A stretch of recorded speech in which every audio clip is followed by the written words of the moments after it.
Hello दोस्तों, मैं दीपेंद्र सिंह आप सभी का एक बार फिर से आपके अपने यूट्यूब चैनल राधे स्टडी में स्वागत करता हूं। हम लोग पढ़ रहे थे एसएससी जीडी के प्रैक्टिस सेट सॉल्व कर रहे थे मैथ के, जिसमें से हम लोगों ने 6 प्रैक्टिस सेट सॉल्व कर लिए थे। आज हम लोग बढ़ रहे हैं प्रैक्टिस सेट नंबर 7। उम्मीद करते हैं आपको वीडियो पसंद आ रहा होगा।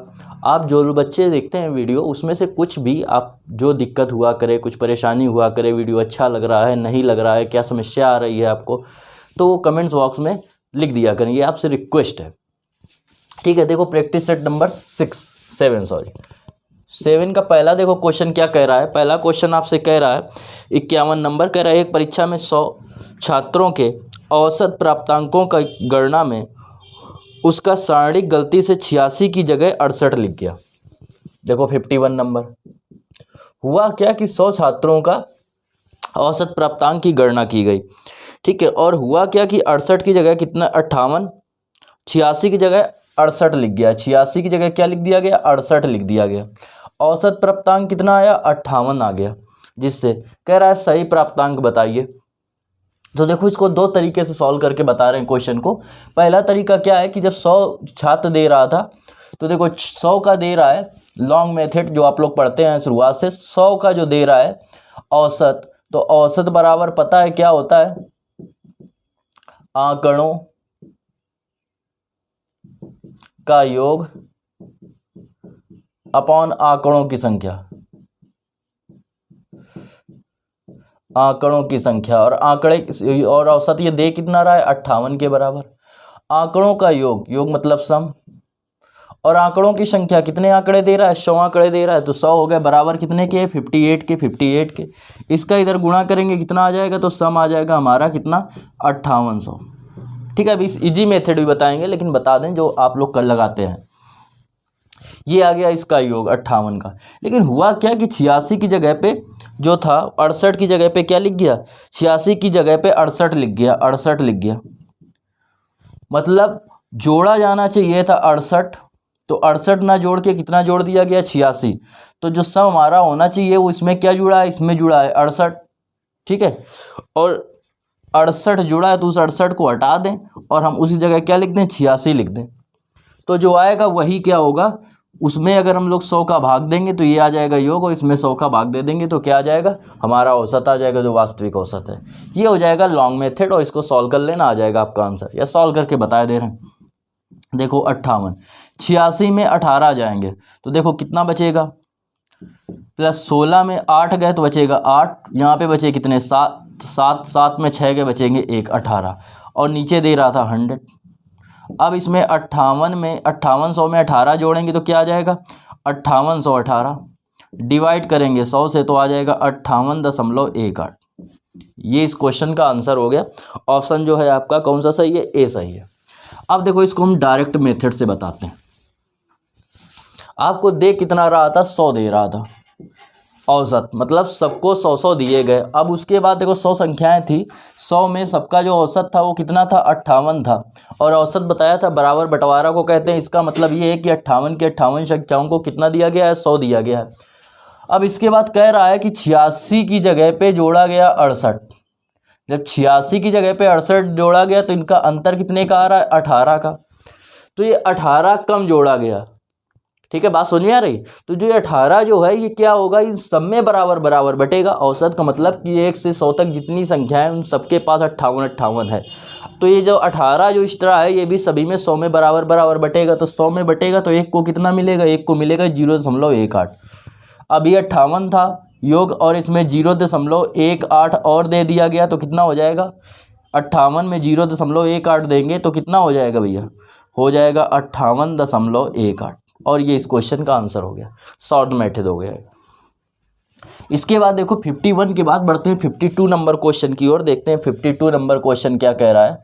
52 नंबर जो है क्वेश्चन आपका वो कह रहा है एक बर्तन ए और बी में अम्ल और पानी का अनुपात 5:2 है। अम्ल और पानी का अनुपात 5:2 है।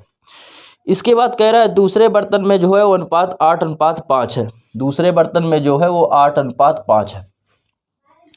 कह रहा है इसके बाद कि यदि इन तदनुसार उन बर्तनों के मिश्रणों में से किस अनुपात में मिश्रण निकाला जाए कि अम्ल और पानी का अनुपात 2:4 हो जाए। तो देखो इसका मतलब हो गया कि अम्ल है 5, कितने में से 5 2 7 में से। इसका मतलब हो गया 8 अम्ल है, कितने में से 8 5 13 में से। और निकाला जा रहा है कितने में से, 9 4 में थे, तो 9 4 का मतलब हो गया 9 5 4 में निकाला जा रहा है, तो इसका मतलब हो गया 9/13। इनको घटाएंगे, जब घटाएंगे तो 9/13 में 8/13 जाएंगे, 1/13 बचेगा। इसको इस पे घटाएंगे तो देखो 13 पचे 65 और 69 63, 65 में 63 जब जाएंगे तो कितने बचेंगे, 2 2/7 गुणा 13। अब 13 तो हम लोग देख रहे हैं दोनों में दे रहा है, ये बच्चा 7, तो 7 का इधर गुणा कर देंगे तो 7:2 इस क्वेश्चन का क्या होगा, आंसर आ जाएगा। 7:2 आ गया इस क्वेश्चन का आंसर। पहला ऑप्शन क्या है, सही है। इसके बाद देखो 53 की 52 के बाद क्वेश्चन नंबर 53 नंबर क्वेश्चन देखिए क्या कह रहा है। 53 नंबर जो क्वेश्चन आपका है उसमें कह रहा है रहीम ने एक टीवी उसके सूचीगत मूल्य से 20% छूट देकर, सूचीगत मतलब MP मार्क प्राइस में से 20% की छूट देकर खरीदा। यदि उसने 25% की छूट पर खरीदा होता तो 5% का लाभ होता। अब मतलब क्या है, मार्क प्राइस अगर क्या है, MP जो है मार्क प्राइस 100 रुपये है, 20% छूट पर खरीदेगा, कितने खरीदेगा 80 की, और अगर 25% छूट पर खरीदेगा तो कितने खरीदेगा 75 की। हमारे हिसाब से कि उसको कितने % का फ़ायदा हुआ, 5% का छूट मिल गई तो 5% का फ़ायदा हुआ। उसके हिसाब से कितने का फ़ायदा हो रहा है, 500 रुपये का फ़ायदा हो रहा है। आपसे पूछ क्या रहा है, तदनुसार रहीम ने यह टीवी कितने रुपए में खरीदा था। तो देखो इसको 5 से तो 1 से डिवाइड करेंगे तो ये आएगा 1 बराबर आ जाएगा कितना, 1% बराबर 100 के। यहाँ तक बात समझ में आई। हमें चाहिए कितना, कहता कितने में खरीदा था, तो अगर 100% निकालेंगे तो आ जाएगा मार्क प्राइस, खरीदा उसने 20% छूट में मतलब 80 में, तो 1 बराबर 100 के, तो 80% बराबर कितने के हो जाएगा, 80 का इधर गुणा कर देंगे तो 80 × 100 तो हो जाएगा 8000। तो उसने जो है टीवी कितने की खरीदी, 8000 रुपये में खरीदी। इसके बाद देखिए 53 के बाद 54 number question number 54 number question की ओर बढ़ते हैं। देखिए 54 नंबर क्वेश्चन क्या कह रहा है। 54 नंबर कह रहा है एक कार को B द्वारा किए जाने वाले उसी कार से 5 दिन में पूरा कर सकता है, 5 दिन कम में पूरा कर सकता है। A किसी कार को B द्वारा लिए जाने वाले समय से 5 दिन कम में करता है। क्लियर। और कह क्या रहा है कि यदि दोनों मिलकर कार्य करें तो 11 सही 1/9 दिन में करते हैं, 11 सही 1/9 दिन में करते हैं, मतलब क्या हो जाएगा 11 9 99 100/9 दिन में करते हैं। इसके हिसाब से निकालो, देखो कितने दिन में कर रहे हैं, इसके हिसाब से निकालेंगे तो इनका एलसीएम होगा x - 5 × x। ये आ गया कुल काम, इससे भाग देंगे x और इससे भाग देंगे तो आएगा x - 5। दोनों मिलके कितनी ईंटें उठा रहे हैं, 2x - 5। कितनी उठा रहे हैं, 2x - 5। और ये कितनी उठा रहा है, ये टोटल काम कितना है, x - 5 × x। हमारे हिसाब से इतना समय लगना चाहिए और इसके हिसाब से कितना लग रहा है, 100/9 इतना लग रहा है। चाहे द्विघात समीकरण बना के सॉल्व कर लो या इसमें वैल्यू पुट करके देख लो। वैल्यू पुट करके भी अगर रखेंगे तो यहाँ पे लाना है 9, 4 दूनी 8, 5 दूनी 10, 10 में 5 जाएंगे नहीं बनेगा। देखो द्विघात समीकरण को ही सॉल्व करते हैं, करेंगे अगर इसमें तो इसका गुणा होगा x² - 5x और ये 9 इधर चला आएगा बराबर, ये 100 का गुणा करेंगे 200x माइनस जो होगा 500। ठीक है, कुछ सवाल ऐसे ही होंगे जिनको आपको बेसिक लगाना ही पड़ेगा। 9 × 45x, ये माइनस 200x और प्लस के 500 इस तरफ आएगा बराबर 0। अब देखो इसको सॉल्व करेंगे, ये आएगा 9x² minus 245x plus 500 equal 0। इसके फैक्टर करेंगे, इसका गुणा करेंगे 9 × 45 तो ये आ जाएगा 4500। इसके ऐसे दो भाग बांटो कि ये आ जाए, तो देखो क्या होगा 225 × 20, 0 आएगा, 2 पंचे 10 आएगा, 2 22 दूनी 44 और 1 45 आएगा। तो इसको लिख सकते हैं हम लोग 9x² माइनस क्या हो जाएगा, माइनस के 225 प्लस 20x, ये x माइनस का ही होगा, ये भी x माइनस के 20x और प्लस 500 इक्वल 0। अब देखो इससे सॉल्व करेंगे तो इसमें कॉमन लेंगे 9x तो बचेगा x माइनस 9 उसे भाग देंगे 25 बार जाएगा, माइनस 20 लेंगे तो क्या बचेगा x माइनस 25 इक्वल 0। अगर होल कॉमन ले रहे हैं तो x माइनस 25 और ये बचेगा 9x माइनस 20, ये बच रहेगा बराबर 0। अगर इसको 0 लेंगे तो x बराबर कितने के आ जाएगा 25 के। इसको अगर 0 लेंगे तो x बराबर कितने के आएगा, 20/9 के। आपसे क्वेश्चन में पूछ क्या रहा है, आपसे क्वेश्चन में जो पूछ रहा है वो कह रहा है कि बी उसी काम को कितने दिन में करेगा। ऑप्शन में दे रहा है 20, तो 20 कितना हो जाएगा, बी का अकेले पूछ रहा था, x था और x बराबर क्या आया, 25 आ रहा है ऑप्शन में, तो 25 आपका क्या हो जाएगा, इस क्वेश्चन का आंसर हो जाएगा। क्लियर। अब देखिए, आप देखो ऐसे भी कर सकते थे आप कि यहाँ पे अगर वैल्यू कुछ ऐसे सोचते तो यहाँ पे 25 सोच सकते थे, लेकिन उससे बड़ी दिक्कत हो जाएगी क्योंकि छोटी वैल्यू 1 2 3 तक सोच सकते हैं। आप कैसे रखेंगे बड़ी से बड़ी वैल्यू, तो कुछ क्वेश्चन आपको मिलेंगे ही जिनमें आपको बेसिक लगाना ही पड़ेगा।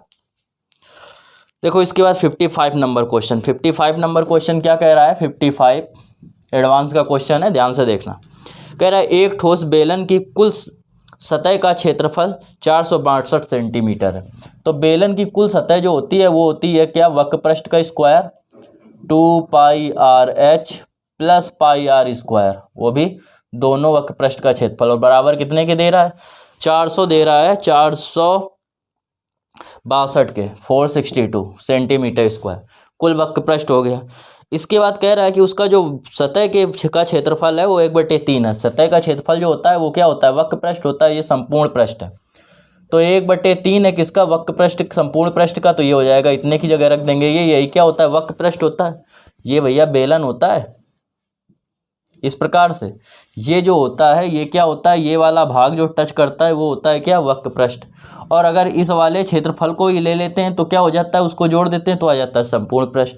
और ये होता है वृत्ताकार, तो 2 वृत्त हो गए, तो एक वृत्त का क्षेत्रफल πr², 2 है तो 2 का गुणा कर देंगे। अब इसके बाद देखिए आगे, प्लस ये 2πr² बराबर 462। यहाँ तक बात क्लियर हुई। 3 से काटेंगे, 3 एकम 3, बचेंगे कितने, 1 तिरपट 15 और 3 चौक को 12, प्लस 2 2πr² बराबर 462। अब इसके बाद देखो 2πr², ये इस तरफ जाएगा, घट जाएगा, 12 में 4 जाएंगे बचेंगे 8, 5 में 5 जाएंगे बचेंगे 0, यहाँ पे कितना बचा, 4 4 में 1 गए बचे 3। अब देखो 2 से काटेंगे अगर, 2 एकम 2, 2 पंचे 10 और 2 चौको 8, 154। पाई का मान 22/7 इंटू r² बराबर 154। 22 से काटेंगे, 22 सत्ते 154, 7 का इसमें गुणा हो जाएगा, 7 का स्क्वायर, तो r² बराबर 7 का स्क्वायर, तो r बराबर कितने के हो जाएगा, 7 के, तो 7 सेंटीमीटर क्या हो गया, इस क्वेश्चन का आंसर हो गया। पूछ क्या रहा था आपसे, पूछ रहा था त्रिज्या ज्ञात कीजिए, तो त्रिज्या आपकी कितनी आ गई, 7 सेंटीमीटर त्रिज्या आ गई। इसके बाद देखो 55 के बाद 56 नंबर क्वेश्चन, क्वेश्चन नंबर बढ़ते हैं 56 की ओर। 56 देखो 56 क्या कह रहा है क्वेश्चन। 56 नंबर क्वेश्चन में कह रहा है एक समखष्टभुज और एक समबाहु त्रिभुज, एक समखष्टभुज और एक समबाहु त्रिभुज के परिमाप एक समान है। तो देखो भैया, जो समखष्टभुज डायरेक्ट लिखे, देखो समखष्टभुज का जो क्षेत्रफल होता है तो उसमें 6 भुजाएं होती हैं और सभी भुजाएं समान है, सम कह रहा है, तो 6a हो जाएगा। और उसका जो क्षेत्रफल है वो समबाहु त्रिभुज के क्षेत्रफल के समान है। तो समबाहु त्रिभुज की अगर जो दे लेंगे हम क्या भुजा, समबाहु त्रिभुज के कह रहा है जिनके परिमाप एक समान है, समबाहु त्रिभुज के अगर b ले लें हम क्षेत्र भुजा तो हो जाएगा ये 3b, क्योंकि उसमें 3 भुजा होती हैं, तो 3 2 जा 6, तो b बराबर आ गया 2a के। आपसे पूछ क्या रहा है क्वेश्चन में, पूछ रहा है कि क्षेत्रफलों का अनुपात ज्ञात कीजिए, तो उनके क्षेत्रफलों का अनुपात ज्ञात करना है। तो देखो कैसे ज्ञात करते हैं, देखो समखष्टभुज ऐसे बनता है, 1 2 3 4 5 6 भुजाएं। अगर ये सेंटर है तो ये एक समबाहु त्रिभुज बन जाएगा, ये एक समबाहु त्रिभुज बन जाएगा, एक ये बन जाएगा, एक ये बन जाएगा, एक ये, तो 1 2 3 4 5 6 समबाहु त्रिभुज बनते हैं। भुजा दे रहा है कितनी, a दे रहा है, तो खष्टभुज का जो क्षेत्रफल होगा, खष्टभुज का क्षेत्रफल का पूछ रहा है किससे अनुपात, समबाहु त्रिभुज के क्षेत्रफल से अनुपात पूछ रहा है। समबाहु त्रिभुज का क्षेत्रफल, अब देखो क्षेत्रफल का अनुपात निकालेंगे। समबाहु त्रिभुज का जो क्षेत्रफल होता है वो कितना होता है, वो होता है √3/4 भुजा स्क्वायर। और इसमें कितने थे, समखष्टभुज में 6 थे समबाहु त्रिभुज, भुजा स्क्वायर इसकी भुजा a लिया था तो कितना हो जाएगा a² अपॉन, और समबाहु त्रिभुज का जो क्षेत्रफल होता है वो होगा 1√3/4 भुजा स्क्वायर। इसकी भुजा दे रहा था बी और बी बराबर था 2a, तो 2a का स्क्वायर करेंगे तो क्या आ जाएगा 4a स्क्वायर। √3/4 से √3/4 कट गया, 4 से 4 कट गया, 2 से काटेंगे 3 बार जाएगा, 2 से काटेंगे 2 बार जाएगा, अनुपात आ गया 3:2। ये इस क्वेश्चन का क्या हो गया, आंसर हो गया। देखिए 57 नंबर क्वेश्चन में कह रहा है दो संख्याएं 3:4 के अनुपात में है और यदि उनका कह रहा है लासा कितना है 48 है, तो कह रहा है कि उनका योग ज्ञात कीजिए। इनका देखो अगर लासा लें 3 और 4 का लासा एलसीएम, तो 3 और 4 का लासा कितना आएगा 12, और 12 बराबर जो 12 यूनिट है वो आपको कितने के दे रहा है उसमें 48 के, तो 1 यूनिट बराबर 12 चौक 48, तो 4 बार जाएगा।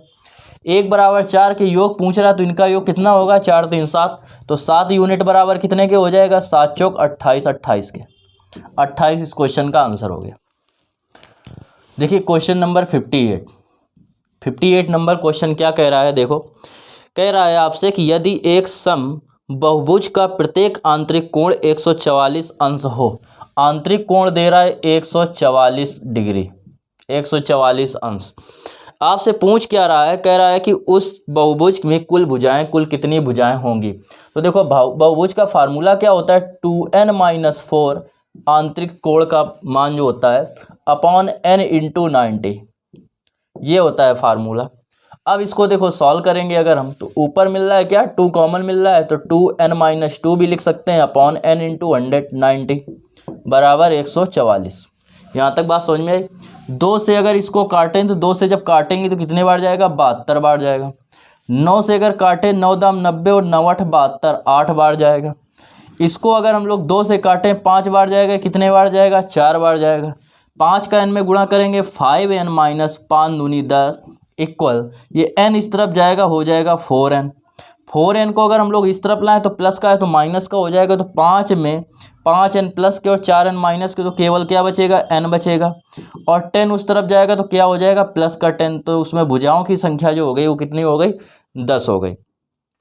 देखिए 59 नंबर क्वेश्चन, 59 नंबर क्वेश्चन में कह रहा है 71 तथा एक अज्ञात संख्या के गुणनफल में 47 जोड़कर, 71 तथा एक अज्ञात संख्या के गुणनफल में कितना जोड़कर 47 जोड़कर एक नई संख्या प्राप्त होती है। तो इसको से जो एक नई संख्या प्राप्त होगी उसको 7 से भाग देने पर कितना आता है 98 आता है। आपसे कह रहा है कि वह नई संख्या ज्ञात कीजिए। नई संख्या निम्न में से किसका गुणक होगी, ऑप्शन दे रहा है। 7 का इधर गुणा करेंगे, ये आ गया 71x प्लस 47, 7 का इसमें गुणा करेंगे 7 8 56, 9 7 63, 63 5 जो हो जाएंगे वो हो जाएंगे 68, 47 इस तरफ जाएगा घट जाएगा 71x इक्वल 7 का इसमें 16 में 7 घटाएंगे 9 आएगा, यहाँ बचेगा 7, 7 में 4 जाएंगे 3, ये बचा इतना। 71 से इसको डिवाइड करेंगे 9 बार जाएगा तो x बराबर आ जाएगा कितना 9। अब जो 9 आई जो अज्ञात संख्या है वो निम्न में से किसका गुणक है 3 का गुणक है, तो इसका आंसर क्या आ जाएगा 3 आ जाएगा। देखिए इसमें कह रहा है सबसे बड़ी संख्या कौन सी है, तो सबसे बड़ी संख्या निकालना है। तो देखो जैसे कोई संख्या अगर अंडर रूट के अंदर स्क्वायर में होती है, जब बाहर करते हैं तो इसका स्क्वायर और अंडर रूट हट जाता है। अगर इसको हम फिर से अंडर रूट के अंदर ले जाएंगे तो क्या लग जाएगा स्क्वायर लग जाएगा, या इसको हम डायरेक्ट 9 लिख सकते थे। ठीक है, बात समझ में आई। तो इसको अंदर ले जाएंगे तो कितना हो जाएगा, 3 को 9 हो जाएगा, 9 दूनी 18, 3 को अंदर ले जाएंगे 9 9 7 कितने हो जाएंगे 63, इसको 6 को अंदर ले जाएंगे 36, 36 पंचे कितने होते हैं 180, 2 को अंदर ले जाएंगे स्क्वायर 4, 4 का 2 में गुणा करेंगे 80, ये आ जाएगा कितना 80। कह रहा है सबसे बड़ी संख्या ज्ञात की है, सबसे बड़ी कितनी है 180, 180 का मतलब 6 अंडर रूट 5, तो इस क्वेश्चन का आंसर हो गया 6 अंडर रूट 5। इसके बाद देखिए 61 नंबर क्वेश्चन, 61 नंबर क्वेश्चन क्या कह रहा है, कह रहा है a-1 का स्क्वायर, a-1 का स्क्वायर प्लस b प्लस 2 का स्क्वायर, b प्लस 2 का स्क्वायर प्लस c प्लस 1 का स्क्वायर बराबर 0 के, बराबर आपको दे रहा है 0 के। आपसे कह रहा है 2a - 3b plus 7c, 2a - 3b plus 7c का मान ज्ञात करना है। तो देखो कैसे करेंगे, ये अधिकतम दे रहा है, अधिकतम तब होगा जब ये भी 0, देखो ये 0 कब हो सकता है जब ये भी 0, ये भी 0 और ये भी 0। अगर a-1 0 लेंगे तो a बराबर क्या आएगा, a-1 0 लेंगे a बराबर आ जाएगा 1। इसमें अगर b प्लस 2 बराबर 0 लेंगे तो b बराबर कितने के हो जाएगा, -2 के। इसमें अगर हम लोग क्या करेंगे, c प्लस 1 बराबर 0 लेंगे तो c बराबर कितना आएगा, -1 के, तो c बराबर -1 के। अब देखो इनकी वैल्यू रख दो, यहाँ पे 1 रखेंगे तो 2 एकम 2, यहाँ पे -2 रखेंगे तो माइनस माइनस प्लस 2 रखेंगे 3 दूनी 6, यहाँ पे देखो -1 रखेंगे तो -1 का 7 में गुणा करेंगे, -7 = 0, 6 2 8, 8 में 7 जाएंगे, कितना बचेगा, 1 इस क्वेश्चन का क्या हुआ, आंसर हो गया। देखिए 62 नंबर क्वेश्चन में x इक्वल इतना दिया गया है और आपको मान इतने का निकालना है। देखो ध्यान से समझना कैसे करेंगे इसको। देखो इसको लिख सकते हैं हम लोग x इक्वल 2 × 2ab/a+b लिख सकते हैं। 2a को नीचे ले आओ इसको, तो x/2a बराबर हो जाएगा 2b/a+b। बात समझ में आई यहाँ तक। इसके बाद देखो अगर यहाँ पे हम 2a लाएं, अगर हम 2b लाते तो क्या होता है, x/2b बराबर होता 2a/a+b, ये हो जाता। बात समझ में आई। ठीक, देखो इसको अगर हम लोग सॉल्व करें, ये दे रहा है आपको।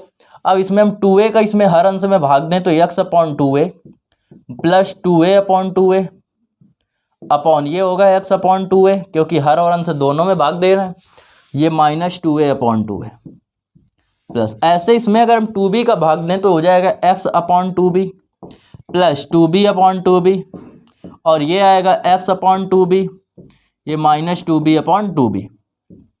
यहाँ तक बात समझ में आई। 2a से 2a कैंसिल, ये 2a से 2a कैंसिल, 2b से 2b कैंसिल, 2b से 2b कैंसिल।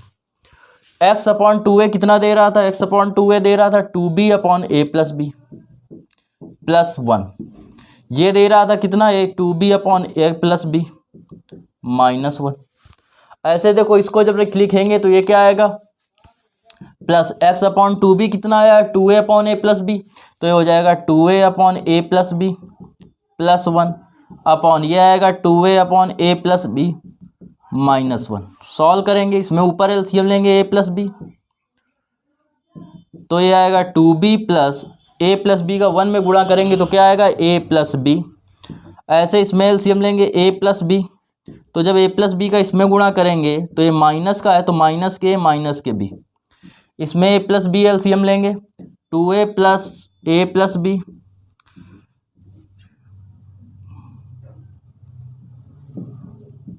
ये अपॉन में आ जाएगा a+b, इससे कैंसिल 2b और b हो जाएगा 3b प्लस a हो जाएगा ये, तो a plus 3b upon 2b में एक b जाएगा तो क्या बचेगा, b माइनस a प्लस, इसको सॉल्व करेंगे आएगा 3a प्लस b अपॉन नीचे ये आएगा क्या हो जाएगा, a माइनस b, तो अगर इसमें माइनस कॉमन लेंगे तो ये माइनस हो जाएगा, ये b माइनस a हो जाएगा। इसमें हम कॉमन ले लें तो क्या मिलेगा, b माइनस a, नीचे मिल रहा है एलसीएम, जब नीचे b माइनस a एलसीएम ले लिया, ऊपर बचेगा a plus 3b minus 3a minus b। बात समझ में आई। ये बचेगा 3b में b जाएगा, बचेगा 2b और minus 2a upon b minus a, common मिल रहा है 2 बचेगा b माइनस a, नीचे b माइनस a कट गया, बचेगा 2। इस क्वेश्चन का क्या है, आंसर आ गया। ठीक है, अगर समझ में ना आया हो तो रिवर्स करके वीडियो फिर से देख लें। देखिए 63 नंबर क्वेश्चन, 63 नंबर में कह रहा है एक धनराशि 3 वर्ष में, टाइम जो दे रहा है वो दे रहा है 3 वर्ष का, दर दे रहा है 10% की दर से, जो रेट हो जा रहा है, जो आपको ब्याज मिल रहा है, जो कंपाउंड इंटरेस्ट मिल रहा है वो मिल रहा है 31 रुपये का। कह रहा है धनराशि ज्ञात कीजिए। देखो इसका शॉर्ट तरीका क्या होता है, इसको भिन्न बदल लो, तो 10% का मतलब क्या होता है, 1/10। फार्मूला क्या होता है, ये जितना आता है इसको अगर हम a मान लें तो 3 वर्ष का जो चक्रवृद्धि ब्याज और साधारण ब्याज का ये अंतर है, चक्रवृद्धि ब्याज और साधारण ब्याज का अंतर। तो अंतर कैसे निकालते हैं, फार्मूला होता है 3a + 1, यही होता है अंतर, और अंतर दे रहा है 31 के। तो 3 × और a बराबर कितने के, 10 के, तो यहाँ 10 रखेंगे, 10 3 कितना हो जाएगा 30, और प्लस 1 ये यूनिट में चल रहा है, और ये बराबर कितने के, 31 के। तो 31 यूनिट जो है वो बराबर 31 के है। ये जो होता है a बराबर होता है किसके, CI और SI के अंतर के। लेकिन अगर मूलधन की बात करें तो मूलधन अगर 3 वर्ष का है तो a³ होता है, मतलब 10 का क्यूब होता है, मतलब 1000। 1000 दे रहा है, तो 1 बराबर इससे निकालेंगे तो 1 बराबर आएगा कितने के, 31 से 31 कट गया, 1 बराबर 1 के, तो 1000 बराबर कितने के आ जाएगा, 1000 यूनिट बराबर 1000 के, तो 1000 इस क्वेश्चन का क्या हुआ, आंसर आ गया 1000। ठीक है, अब देखिए आगे क्वेश्चन नंबर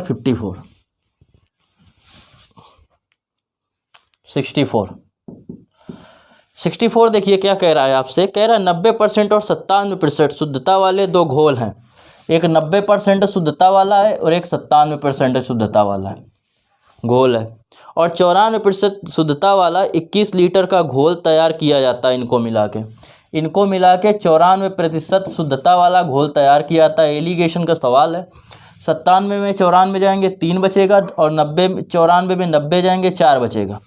हमारे हिसाब से ये 3 पहला लिया गया, 4 दूसरा लिया गया, 7 लिया गया। हमारे हिसाब से 7 यूनिट लिया गया, उसके हिसाब से कह रहा है 21 लीटर मिल के तैयार होता है। तो 1 यूनिट जो होगा वो 1 यूनिट का मान होगा 7 त्रिक 21 3 के, तो 3 यूनिट बराबर 3 त्रिक 9 के, 4 यूनिट बराबर 4 त्रिक 12 के।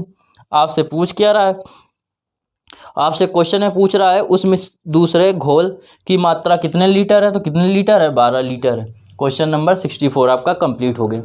इसके बाद देखिए 64 के बाद 65 नंबर क्वेश्चन नंबर 65 क्या कह रहा है। 65 नंबर क्वेश्चन में कह रहा है एक दुकानदार 10 रुपये प्रति 7 पेन की दर से पेन खरीद लाया। 10 रुपये में 7 पेन खरीद के लाया। बात समझ में आ रही है। तो एक पेन कितने का पड़ा है, एक पेन पड़ेगा कितने का, 10/7 रुपये के, इतने का खरीद के लाया है। इसके बाद वो कह क्या रहा है, खरीद का, और उसने उन्हें 40% लाभ पर बेचा, तो 10 रुपये में कितने पेन मिलेंगे। इसको 40% लाभ पे बेच रहा है, 40% लाभ पे मतलब 140/100, ये कट गए, 7 दूनी 14, 2 रुपये। 2 रुपये उसका विक्रय मूल्य है। एक पेन का विक्रय मूल्य है 2 रुपये। कह रहा है 10 रुपये में कितने बेचेगा, तो 2 से 10 में भाग देंगे तो 5 पेन जो हैं उनको कितने में बेचेगा, 10 रुपये में वो 5 पेन बेचेगा। देखिए क्वेश्चन नंबर 66 नंबर क्वेश्चन में कह रहा है एक भवन है और एक पेड़ है। ठीक, इस तरफ फिगर बना रहा है। एक क्या है आपको, एक भवन है और एक पेड़ है। भवन के शीर्ष से पेड़ के शीर्ष और उसके अधोभाग, अधोभाग का मतलब होता है पैर, अधोभाग से आधा भाग न समझ लेना, अधोभाग का मतलब पैर के साथ जो उन्नयन कोण बन रहे हैं वो क्रमशः क्या है, एक्स और कितने बन रहे हैं, वाई बन रहे हैं। बात समझ में आई। कह रहा है पेड़ की ऊंचाई h है, कह रहा है भवन की ऊंचाई ज्ञात कीजिए। ठीक है, भवन की ऊंचाई इसको ये ज्ञात करना है, तो ये मान लो कैपिटल H, ये अगर H है तो ये भी H होगी यहाँ से यहाँ तक। जब ये H होगी, पूरी कैपिटल H थी यहाँ से यहाँ तक कैपिटल H थी, इसमें स्मॉल h हटा दिया तो capital H minus small h आ जाएगा। यहाँ तक बात समझ में आई, कोई दिक्कत है यहाँ तक। ठीक, अब देखो ये वाला त्रिभुज लेंगे, इसमें इसको चाहे कुछ नाम दे दो या ऐसे ही ले लो tan x, और tan थीटा बराबर पड़ा है लंब बटे आधार परपेंडिकुलर अपॉन बेस। तो लंब इसका कितना है, कैपिटल H माइनस H, इसको मान लो a, अपॉन में आ जाएगा a के। a इस तरफ चला गया, a बराबर कितने के हो जाएगा, h minus small h upon tan x, ये आ गया a का मान। इसके बाद देखो इस tan y को अगर लेंगे कोण, तो इसके साथ जो लंब होगा वो ये पूरा होगा लंब, तो ये पूरा कितने के था, कैपिटल H के, कैपिटल H, और नीचे क्या होगा, ये आधार आधार दे रहा है a। यहाँ तक बात समझ में आई, कोई दिक्कत है नहीं है। इसको पलट देते हैं, इसको भी इसको पलट देंगे, तो इसको जब पलटेंगे तो 1/tan y, और इसको जब पलटेंगे तो a अपॉन हो जाएगा h। अब देखिए 1/tan y मतलब हो गया cot y। a की वैल्यू रखेंगे, a की वैल्यू थी capital H minus small h upon tan x, और इंटू में क्या दे रहा था, इंटू में दे रहा है इसमें क्या, नीचे बटे में दे रहा था कैपिटल H, तो कैपिटल H हो गया। यहाँ तक बात समझ में आई। कैपिटल H इस तरफ चला गया तो h cot y equal 1/tan हो जाएगा, cot तो h minus small h into cot x, तो h cot y cot x का इसमें 1 में गुणा एच में गुणा करेंगे तो क्या आ जाएगा, H cot x minus small H cot x. इसको हम लोग इस तरफ लाएंगे तो ये आ जाएगा स्मॉल एच कॉट एक्स, ये एच कॉट एक्स ये इस तरफ जाएगा, हो जाएगा माइनस का, तो माइनस के capital H cot H Y. ये H cot X equal H common मिल रहा है, क्या बचेगा, cot x minus cot Y. ये मल्टीप्लाई में इधर डिवाइड में हो जाएगा तो ये कैपिटल एच इक्वल हो जाएगा H cot x upon cot x minus cot y. और यही इस क्वेश्चन का क्या हुआ, आंसर हो गया। ठीक है, बात समझ में आई। देखिए 67 नंबर क्वेश्चन। 67 नंबर क्वेश्चन दे रहा है 7 sine square theta plus 3 cos square theta equal 4 और tan थीटा का मान ज्ञात करना है। तो देखो इसको हम लोग लिख सकते हैं 4 sine square theta plus 3 sine square theta और प्लस के दे ही रहा है 3 कॉस स्क्वायर थीटा बराबर 4 के। यहाँ तक बात समझ में आई। ये 4 साइन स्क्वायर थीटा, इसमें 3 कॉमन लेंगे, बचेगा sine square theta plus cos square theta और इक्वल आ जाएगा 4। Sine square theta plus cos square theta बराबर होता है 1 का 3 में गुणा करेंगे 3 आएगा, तो ये केवल 3 आएगा और 3 उस तरफ जाएगा, माइनस के 3 हो जाएंगे और 4 में 3 जाएगा, बचेगा 1। ये 4 इस तरफ गुणा में था तो इस तरफ काय में हो जाएगा, भाग में हो जाएगा। तो साइन स्क्वायर थीटा इक्वल हो जाएगा 1/4 का इसका स्क्वायर रूट लेंगे साइन स्क्वायर थीटा आएगा और इसका स्क्वायर रूट लेंगे तो 1/2 आ जाएगा। तो साइन थीटा इक्वल हो जाएगा, ये साइन कितने का मान है, 30 का मान है, तो थीटा इक्वल आ गया 30। लेकिन हमें थीटा नहीं निकालना है, हमें निकालना क्या है, tan थीटा। तो tan और थीटा बराबर कितने के है, 30 के, तो यहाँ पे रखेंगे 30। तो tan 30 का मान होता है 1/3, जो इस क्वेश्चन का क्या है, आंसर है। देखिए क्वेश्चन नंबर 68 नंबर क्वेश्चन कह रहा है त्रिभुज ABC में, त्रिभुज ABC है A, B और C, इसमें 2 बिंदु भुजा, एक भुजा है D और E। ठीक है, और एक चीज़ आपसे कह रहा है क्या कि जो AD है वो बराबर है 1/3 AB के। इसका मतलब AD अपॉन AB जो होगा, AD अपॉन AB वो बराबर हो जाएगा 1/3 के। और ये दे रहा है, कह रहा है AE जो है वो है 1/3 AC के। तो AC को अगर हम इसके नीचे ले आएंगे तो हो जाएगा AE अपॉन AC इक्वल 1/3। ठीक है, यहाँ तक बात क्लियर हुई। अब देखो जब इसका इसके साथ अनुपात, इसका इसके साथ अनुपात समान हो तो ये कैसे होते हैं, समरूप त्रिभुज होते हैं। और समरूप त्रिभुज में इसका और इसका अनुपात वही होगा जो इनका अनुपात है। मतलब जो DE होगा वो बराबर होगा 1/3 BC के। यहाँ तक बात क्लियर हुई। अब इसके बाद देखो आपसे कह रहा है, कह रहा है BC अगर 15 सेंटीमीटर है, BC दे रहा है 15 सेंटीमीटर, तो DE पूछ रहा है, तो 53 15 5 से कटेगा तो DE कितना आ जाएगा, 5 सेंटीमीटर। तो 5 सेंटीमीटर इस क्वेश्चन का क्या हो गया, आंसर हो गया। देखिए 69 नंबर क्वेश्चन में, 69 नंबर क्वेश्चन कह रहा है कि एक त्रिभुज ABC है, इसका जो O है वो क्या है, अंता केंद्र है। इसको ऐसे मिला दो।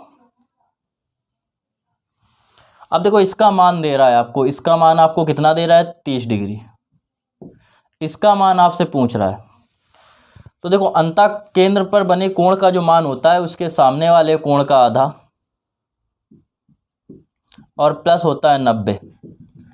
तो 90 और इसका आधा करेंगे तो कितना आएगा, 15।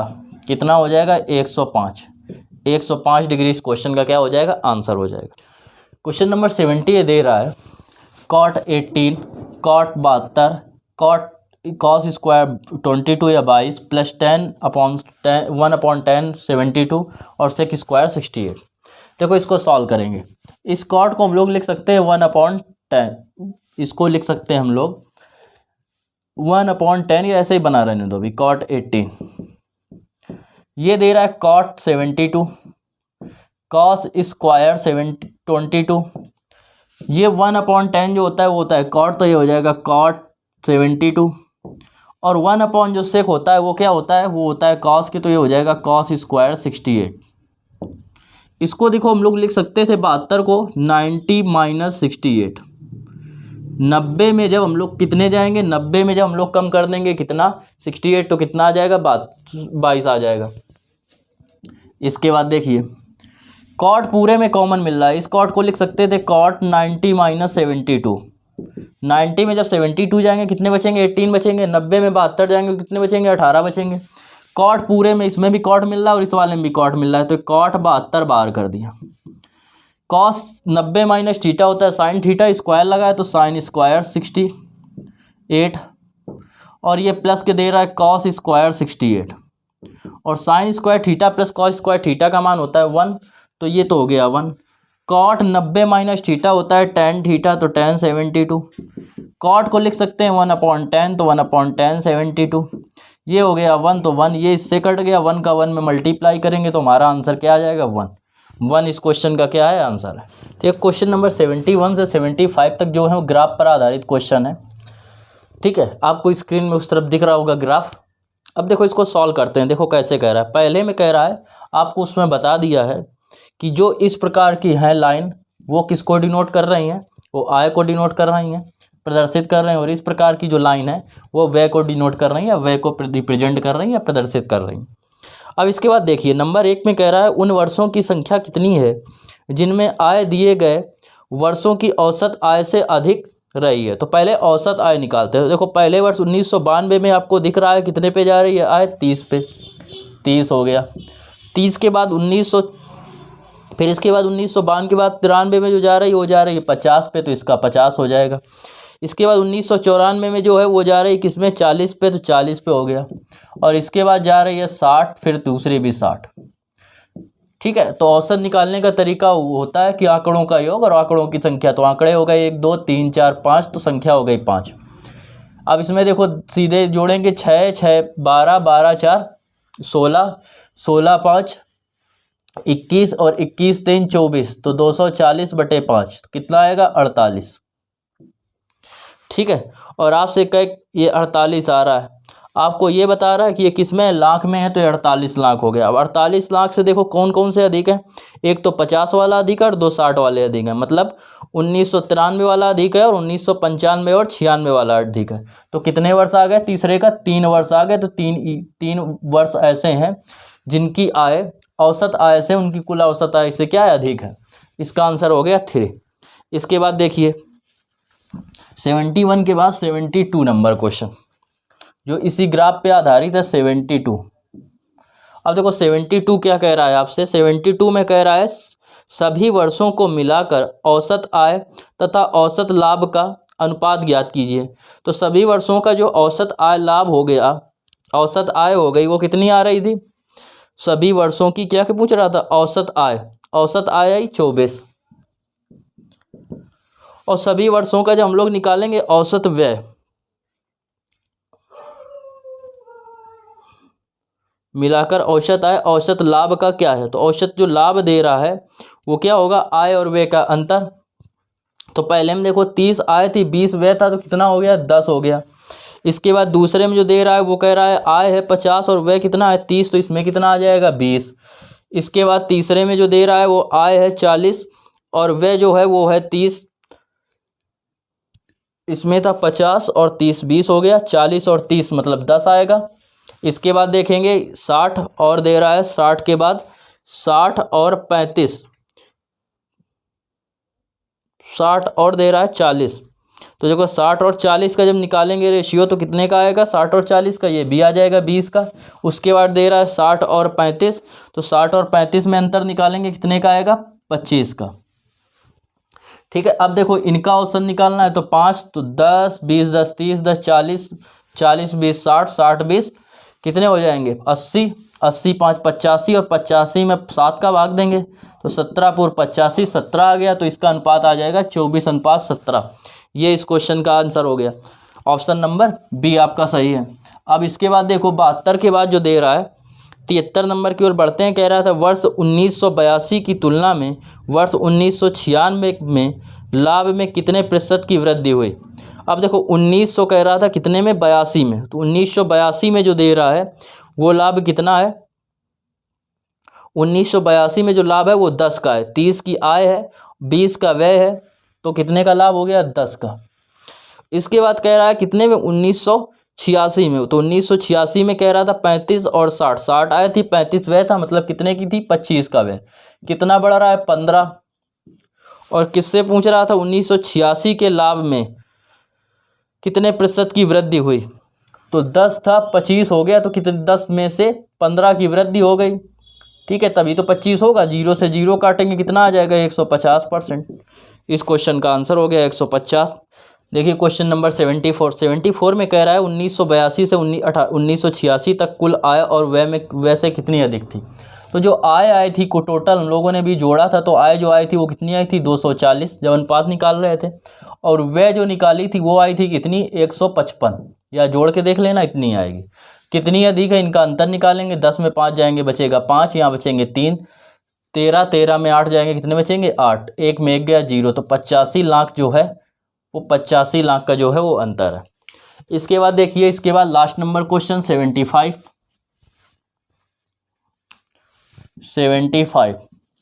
75 देखिए क्या कह रहा है। 75 में कह रहा है 1983 से 1984 में लाभ का अंतर ज्ञात कीजिए।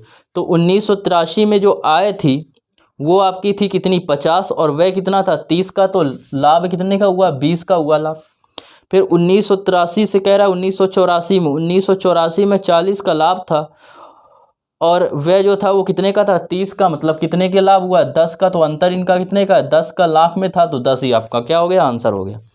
तो इस क्वेश्चन का आंसर हो गया 10। और इस प्रकार आपकी एक्सरसाइज क्या, ये सेट जो था 7 वो आपका कंप्लीट हो गया। ठीक है, बाय बाय, टेक केयर।